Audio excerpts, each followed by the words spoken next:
என்னென்னங்கிறது பார்க்கலாம் வாங்க.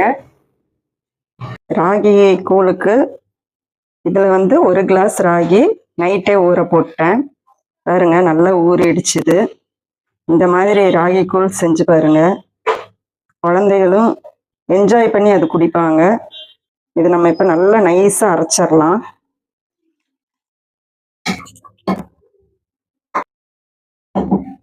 நல்ல தோசை மாவே தண்ணி பக்குவத்தில் அரைச்சா எப்படி அரைப்போம் அந்த மாதிரி அரைச்சிக்கோங்க.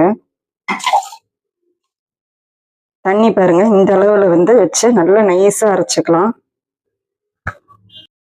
இது பாருங்க, முடிஞ்ச வரைக்கும் நல்லா நைஸா அரைச்சிக்கோங்க. கொஞ்சம் அடி கனமா இருக்க பாத்திரத்துல ஊத்திக்கோங்க.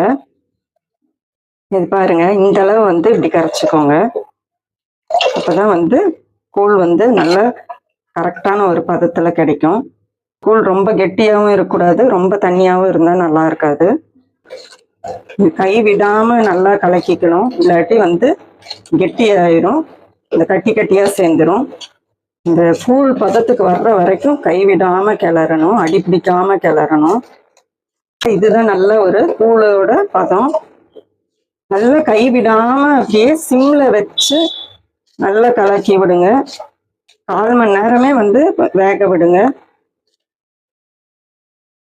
இப்ப வந்து நம்ம ஒரு 1/2 கிளாஸ் வந்து பால் ஊத்திக்கலாம்.